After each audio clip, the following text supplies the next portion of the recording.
Hi, Soda Prairie Wildcats. I wanted to let you know that we're meeting again today from 1:30 to 2 for another session of our Multicultural Book Club. And this week, we're going to be reading aloud an awesome book called The Proudest Blue, a story of hijab and family. It is written by an Olympic medalist, Ibtihaj Muhammad, with S.K. Ali, and it's illustrated by Hatim Ali. Let's take a minute to meet the author, Ibtihaj Muhammad.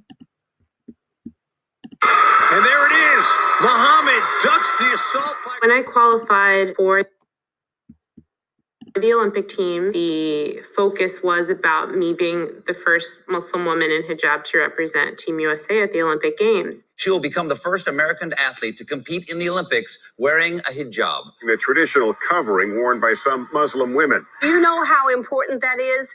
And what is a hijab? I wanted to challenge the narrative that Muslim women are meek and docile and oppressed, being unapologetically Muslim, Black, a woman, and it's like either you like it or you don't, and I don't really care either way.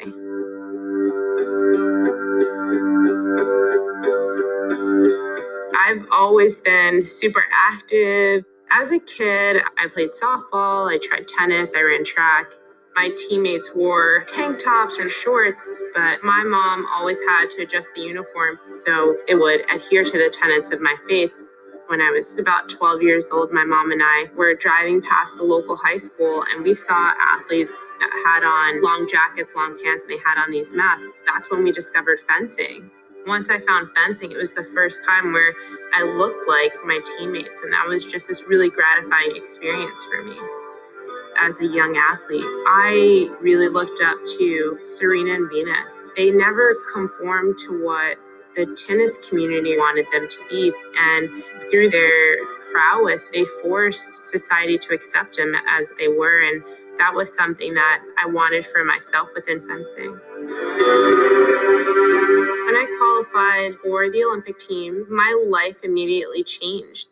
Can I? Yes. Oh, I thought you were wearing like a shield. No, that's abs. Those are abs. How many swords do you have? A bunch. You want one? Yes. Target. When Team USA marches into the next Olympics, one of the Americans waving the red, white, and blue will be a fencing champion wearing her hijab. It wasn't until opening ceremonies that I was overcome with emotion. Like, man, this is actually happening. I told her to bring home the gold. No one thought we would win a medal. We were underdogs. And on to the battle for bronze now. Team USA meeting Team Italy. It's something that you can only dream about. And you pray that all the stars align and everything happens right that day. There it is. She has done it. The Americans have taken the bronze. When it happened, I'm like, oh my God, like I can't believe this is happening. From the time I walked onto the podium to the time they put the medal around my neck, literally just like complete disbelief. I was just like fighting back tears and just like very, very thankful. You can't ask for a better day. I met Serena and Venus in the Olympic Village. I was very fangirly when I first met them. I was just like, you mean so much to me, and you've done so much for African-American girls and how we view ourselves. And I was just rambling just like that. And I'm sure they thought I was crazy, but I felt like I had to tell them in that moment how much they meant to me growing up. And now I get a ton of fan mail and even personal encounters with parents and their kids about what it's meant for them to see a Muslim woman who observes the hijab, not just be a member of Team USA, not just medal at the Olympics, but have that ability to do so.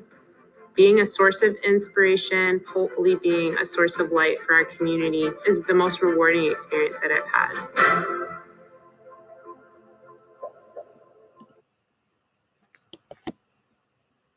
If you are as excited as I am to read this book, come join us this afternoon from 1:30 to 2 p.m. I hope to see so many of you there.